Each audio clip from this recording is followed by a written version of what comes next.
Gen 37, Darzo 1. And Jacob dwelt in the land wherein his father was a stranger, in the land of Canaan. Gen 37.02. These are the generations of Jacob.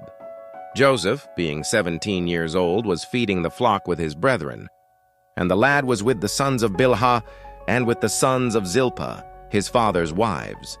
And Joseph brought unto his father their evil report. Gen 37.03.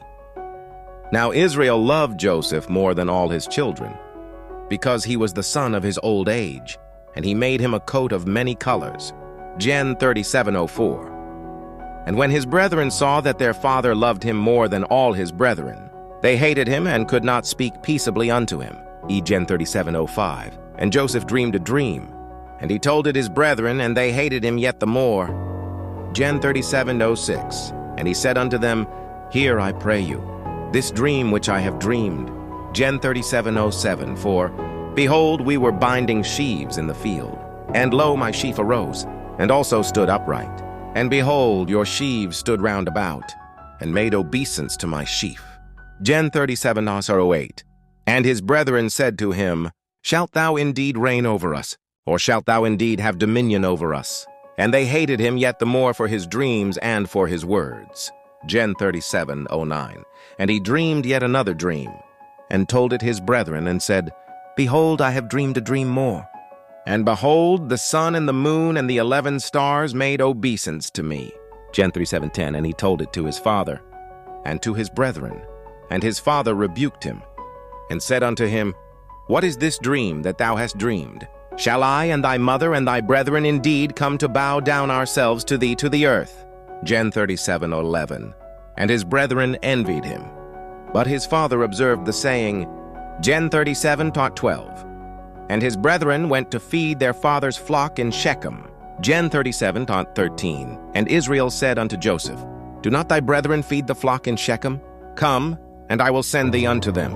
And he said to him, Here am I. Gen 37.14. And he said to him, Go, I pray thee, see whether it be well with thy brethren, and well with the flocks, and bring me word again. So he sent him out of the vale of Hebron, and he came to Shechem. Gen 37.15. And a certain man found him. And behold, he was wandering in the field. And the man asked him, saying, What seekest thou? Gen 37.16. And he said, I seek my brethren. Tell me, I pray thee, where they feed their flocks. And the man said, They are departed hence. For I heard them say, Let us go to Dothan.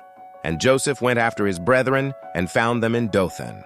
And when they saw him afar off, even before he came near unto them, they conspired against him to slay him.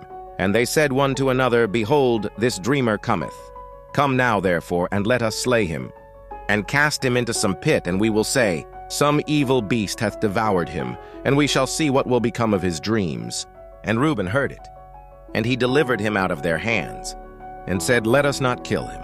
And Reuben said unto them, Shed no blood, but cast him into this pit that is in the wilderness, and lay no hand upon him, that he might rid him out of their hands, to deliver him to his father again. And it came to pass, when Joseph was come unto his brethren, that they stripped Joseph out of his coat of many colors that was on him. And they took him, and cast him into a pit, and the pit was empty. There was no water in it. And they sat down to eat bread, and they lifted up their eyes and looked. And behold, a company of Ishmaelites came from Gilead with their camels bearing spicery and balm and myrrh, going to carry it down to Egypt. And Judah said unto his brethren, What profit is it if we slay our brother and conceal his blood? Come, and let us sell him to the Ishmaelites. And let not our hand be upon him, for he is our brother and our flesh. And his brethren were content. Then there passed by Midianites merchantmen, and they drew and lifted up Joseph out of the pit, and sold Joseph to the Ishmaelites for 20 pieces of silver. And they brought Joseph into Egypt. And Reuben returned unto the pit, and behold, Joseph was not in the pit. And he rent his clothes, and he returned unto his brethren, and said, The child is not. And I, whither shall I go? And they took Joseph's coat, and killed a kid of the goats, and dipped the coat in the blood. And they sent the coat of many colors, and they brought it to their father, and said, This have we found. Know now whether it be thy son's coat or no. And he knew it, and said, "It is my son's coat. An evil beast hath devoured him." Joseph is without doubt rent in pieces. And Jacob rent his clothes, and put sackcloth upon his loins, and mourned for his son many days. And all his sons and all his daughters rose up to comfort him. But he refused to be comforted. And he said, "For I will go down into the grave unto my son mourning." Thus his father wept for him. And the Midianites sold him into Egypt unto Potiphar, an officer of Pharaoh's and captain of the guard.